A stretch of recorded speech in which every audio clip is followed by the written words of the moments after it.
আগের ভিডিওতে আমি তোমাদেরকে এই শীতকালের সময় শরীরকে কী করে ভিতর থেকে গরম আর এনার্জেটিক রাখবে তা নিয়ে কিছু টিপস বলেছিলাম। আর আজকের ভিডিওতে এই শীতকালে তোমরা শরীরকে কী করে হাইড্রেট রাখবে তা নিয়ে কিছু টিপস বলবো।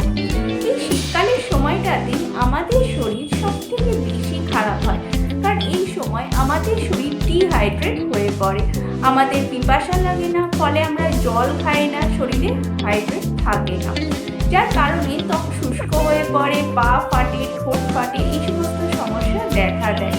হাই বন্ধুরা, ওয়েলকাম টু হেলদি লাইফ। আমি কল্যাণী। আজকের ভিডিওতে আমরা শরীরকে হাইড্রেট রাখার 10টি উপায় নিয়ে জানবো। চলো ভিডিওটাকে তোমরা পুরো দেখো।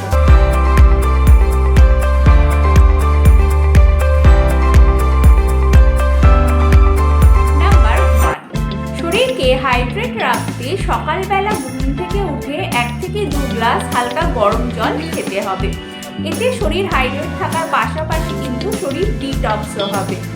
নাম্বার 2, এই সময় অতিরিক্ত ঠান্ডা জল খাওয়া যাবে না, বারে বারে হালকা গরম জল খেতে হবে, এতেও শরীর হাইড্রেট থাকে। নাম্বার 3, শীতকালে গরম স্যুপ খেতে পারো।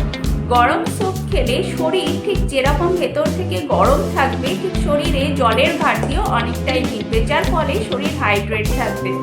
নাম্বার 4, শীতের যে সমস্ত ফ্রুটস পাওয়া যায়, আপেল, কমলা লেবু, এই সমস্ত ফ্রুটসও খেতে পারো। শীতের ফলে জলের পাশাপাশি কিন্তু ভিটামিনস দুটোই পাওয়া যায়। নাম্বার 5, এই শীতকালে তোমরা গরম দুধ খেতে পারো, এতে শরীরে শক্তিও আসবে, পাশাপাশি শরীর হাইড্রেটও থাকবে।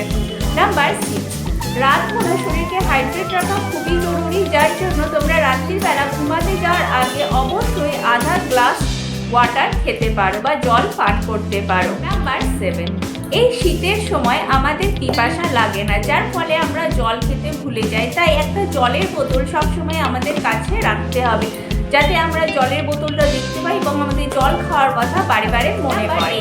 শরীরকে হাইড্রেট রাখতে প্রতিদিন শাক, সবজি, সালাড খেতে হবে। নাম্বার 9, জল তো আমাদের শরীরের ভেতরকে হাইড্রেট রাখবে, তবে আমাদের ত্বককেও বাইরের থেকে প্রোটেকশন দিতে গেলে বা সুস্থ রাখতে গেলে ময়শ্চারাইজার তেল অবশ্যই ব্যবহার করতে হবে।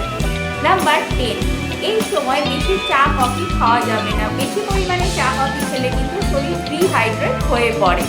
ঠোঁট ফাটলে, ত্বক শুষ্ক হয়ে গেলে, মাথা ব্যথা করলে অথবা গাঢ় বস্ত্রাঙ্গের রং হলে জানলে শরীর ডিহাইড্রেট হয়ে পড়েছে। এই সময় শরীরে হাইড্রেশনের সবথেকে বেশি প্রয়োজন, তাই জল খাওয়াকে অবশ্যই বাড়াতে হবে। যদি আমার ইনফরমেশন তোমাদের ভালো লাগে বা হেল্পফুল বলে মনে হয়, তাহলে অবশ্যই আমার ভিডিওতে লাইক করো, তোমাদের বন্ধু বান্ধবদের সাথে শেয়ার করো, আর আমার চ্যানেলকে সাবস্ক্রাইব করে আমাকে সাপোর্ট করো। অবশ্যই কমেন্ট করে আমাকে জানাও যে তোমরা এই ঠান্ডাতে বা এই শীতকালে কতটা করে জল খাচ্ছ। ভালো থাকো, সুস্থ থাকো।